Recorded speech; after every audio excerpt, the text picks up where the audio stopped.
2 Samuel, chapters 16 through 18.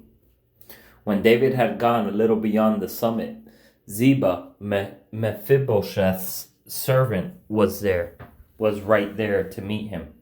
He had a pair of saddled donkeys loaded with 200 loaves of bread, 100 clusters of raisins, 100 bunches of summer fruit, and a clay jar of wine. The king said to Ziba, "Why do you have these?" Ziba answered, "The donkeys are for the king's household to ride. The bread and summer fruit are for the young men to eat, and the wine is for those to drink who become exhausted in the wilderness." "Where is your master's grandson?" the king asked. Why he's staying in Jerusalem," Ziba replied to the king. For he said, "Today the house of Israel will restore my grandfather's kingdom to me." The king said to Ziba, "All that belongs to Mephibosheth is now yours." "I bow before you," Ziba said. "May I find favor with you, my lord, the king." When King David got to Bahurim, a man belonging to the family of the house of Saul was just coming out. His name was Shimei, son of Gera, and he was yelling curses as he approached.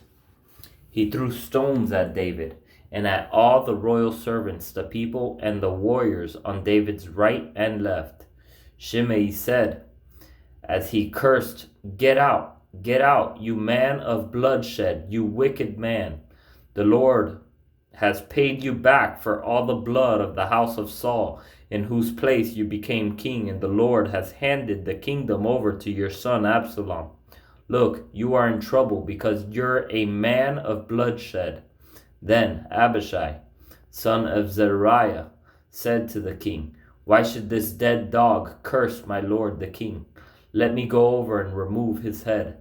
The king replied, "Sons of Zeruiah, do we agree on anything?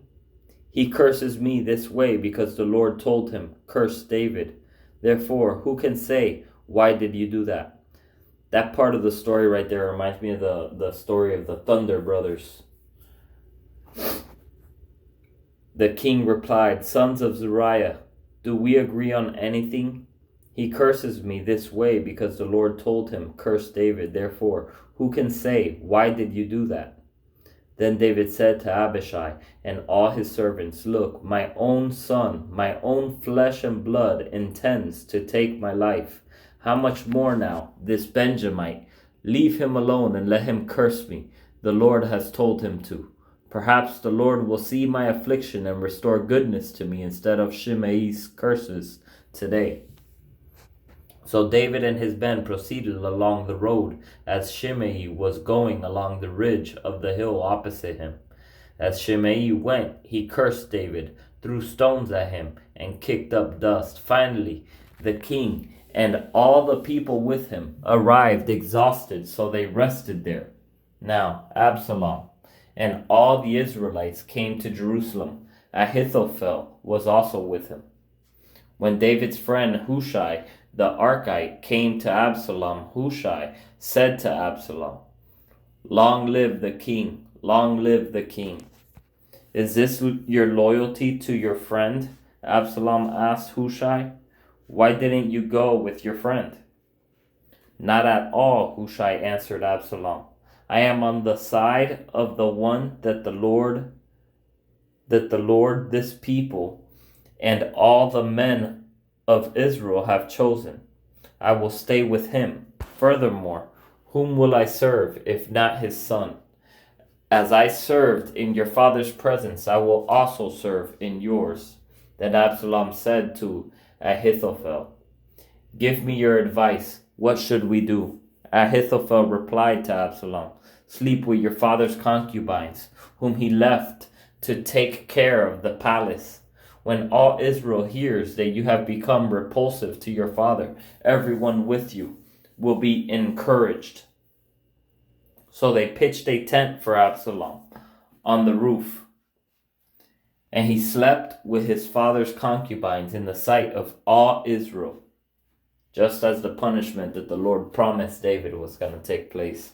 Now the advice Ahithophel gave in those days was like someone asking about a word from God. Such was the regard that both David and Absalom had for Ahithophel's advice. Ahithophel said to Absalom, chapter 17, "Let me choose 12,000 men, and I will set out in pursuit of David tonight. I will attack him while he is weary and discouraged, throw him into a panic, and all the people with him will scatter. I will strike down only the king, and bring all the people back to you. When everyone returns except the man you're looking for, all the people will be at peace." This proposal seemed right to Absalom and all the elders of Israel. Then Absalom said, "Summon Hushai the Archite also. Let's hear what he has to say as well." So Hushai came to Absalom, and Absalom told him, "Ahithophel offered this proposal. Shall we carry out his proposal? If not, what do you say?"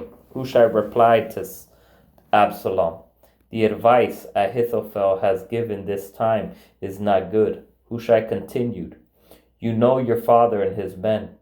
They are warriors and are desperate, like a wild bear robbed of her cubs. Your father is an experienced soldier who won't spend the night with the people. He's probably already hiding in one of the caves or some other place. If some of our troops fall first, someone is sure to hear and say, 'There's been a slaughter among the people who follow Absalom.' Then even a brave man with the heart of a lion will lose heart, because all Israel knows that your father and the valiant men with him are warriors. Instead, I advise that all Israel from Dan to Beersheba, as numerous as the sand by the sea, be gathered to you, and that you personally go into battle. Then we will attack David wherever we find him, and we will descend on him like dew on the ground. Not even one will be left, neither he nor any of the men with him. If he retreats to some city, all Israel will bring ropes to that city, and we will drag its stones into the valley until not even a pebble can be found there." Since the Lord had decreed that Ahithophel's good advice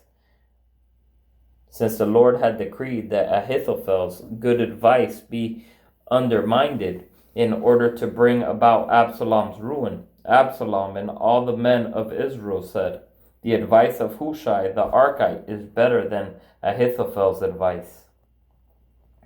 Hushai then told the priests Zadok and Abiathar, "This is what Ahithophel advised about Absalom and the elders of Israel, and this is what I advised. Now send someone quickly and tell David, 'Don't spend the night at the wilderness ford, but be sure to cross over the Jordan, or the king and all the people with him will be devoured.'" Jonathan and Ahimaaz were staying at En-Rogel, where a servant girl would come and pass along information to them. They in turn would go and inform King David, because they dared not be seen entering the city. However, a young man did see them and informed Absalom. So the two left quickly and came to the house of a man in Bahurim. He had a well in his courtyard, and they climbed down into it. Then his wife took the cover, placed it over the mouth of the well, and scattered grain on it so nobody would know anything. Absalom's servants came to the woman at the house and asked, "Where are Ahimaaz and Jonathan?" They passed by toward the water. The woman replied to them, "The men searched but did not find them." So they returned to Jerusalem. After they had gone, Ahimaaz and Jonathan climbed out of the well and went and informed King David. They told him, "Get up and immediately ford the river, for Ahithophel has given this advice against you." So David and all the people with him got up and crossed the Jordan by daybreak. There was no one who had not crossed the Jordan. When Ahithophel realized that his advice had not been followed, he saddled his donkey and set out for his house in his hometown. He set his house in order and hanged himself. So he died and was buried in his father's tomb. David had arrived at Mahanaim by the time Absalom crossed the Jordan with all the men of Israel. Now Absalom had appointed Amasa over the army of Joab's place. Amasa was the son of a man named Ithra. The Israelite Ithra had married Abigail, daughter of Nahash. Abigail was a sister to Zeruiah, Joab's mother. And Israel and Absalom camped in the land of Gilead. When David came to Mahanaim, Shobai, son of Nahash, from Rabbah of the Ammonites, Mashir, son of Amiel, from Lodebar, and Barzillai, the Gileadite, from Rogelim, brought beds, basins, and pottery items. They also brought wheat, barley, flour, roasted grain, beans, lentils, honey, curds, sheep, goats, and cheese from the herd for David and the people with him to eat. They had reason. The people must be hungry, exhausted, and thirsty in the wilderness. Chapter 18. David reviewed his troops and appointed commanders of thousands and of hundreds over them. He then set out the troops, a third under Joab, a third under Joab's brother Abishai, son of Zeruiah, and a third under Ittai of Gath. The king said to the troops, I must also march out with you. You must not go, the people pleaded. If we have a flea, they will not pay any attention to us. Even if half of us die, they will not pay any attention to us, because you are worth 10,000 of us. Therefore, it is better if you support us from the city. I will do whatever you think is best, the king replied to them. So he stood beside the city gate while all the troops marched out by hundreds and thousands. The king commanded Joab, Abishai, and Ittai, treat the young man Absalom greatly for my sake. All the people heard the king's orders to all the commanders about Absalom. Then David's forces marched into the field to engage Israel in battle, which took place in the forest of Ephraim. Israel's army was defeated by David's soldiers, and the slaughter there was vast that day, 20,000 dead. The battle spread over the entire area, and that day the forest claimed more people than the sword. Absalom was riding on his mule when he happened to meet David's soldiers. When the mule went under the tangled branches of a large oak tree, Absalom's head was caught fast in the tree. The mule under him kept going, so he was suspended in midair. One of the men saw him and informed Joab. He said, I just saw Absalom hanging in an oak tree. You just saw him? Joab exclaimed. Why didn't you strike him to the ground right there? I would have given you 10 silver pieces and a belt. The man replied to Joab, even if I had the weight of 1,000 pieces of silver in my hand, I would not raise my hand against the king's son. For we heard the king commanded you, Abishai, and Ittai, protect the young man Absalom for me. If I had jeopardized my own life, and nothing is hidden from the king, you would have abandoned me. Joab said, I'm not going to waste time with you. He then took 3 spears in his hand and thrust them into Absalom's chest, while Absalom was still alive in the oak tree. 10 young men, who were Joab's armor-bearers, surrounded Absalom, struck him, and killed him. Joab blew the ram's horn, and the troops broke off their pursuit of Israel because Joab restrained them. They took Absalom, threw him into a large pit in the forest, and raised up a huge mound of stones over him, and all Israel fled, each to his tent. When he was alive, Absalom had taken a pillar and raised it up for himself in the king's valley, since he thought, I have no son to preserve the memory of my name. So he named the pillar after himself. It is still called Absalom's monument today. Ahimaaz, son of Zadok, said, Please let me run and tell the king the good news that the Lord has vindicated him by freeing him from his enemies. Joab replied to him, You are not the man to take good news today. You may do it another day, but today you aren't taking good news, because the king's son is dead.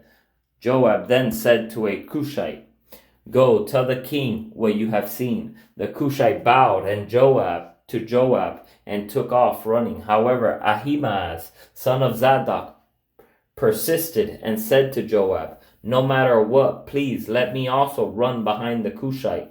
Joab replied, My son, why do you want to run since you won't get a reward? No matter what, I want to run. Then run, Joab said to him. So Ahimaaz ran by way of the plain and outran the Cushite. David was sitting between the city gates when the watchman went up to the roof of the city gate and over to the wall. The watchman looked out and saw a man running alone. He called out and told the king. The king said, If he's alone, he bears good news. As the first runner came closer, the watchman saw another man running. He called out to the gatekeeper, Look, another man is running alone. This one is also bringing good news, said the king. The watchman said, The way the first man runs looks to me like the way Ahimaaz, son of Zadok, runs. This is a good man. He comes with good news, the king commented. Ahimaaz called out to the king, All is well, and paid homage to the king with his face to the ground. He continued, Blessed be the Lord your God. He delivered up the men who rebelled against my lord the king. The king asked, Is the young man Absalom all right? Ahimaaz replied, When Joab sent the king's servant and your servant, I saw a big disturbance, but I don't know what it was. The king said, Move aside and stand here. So he stood to one side. Just then the Cushite came and said, May my lord the king hear the good news the Lord has vindicated to you. May the Lord...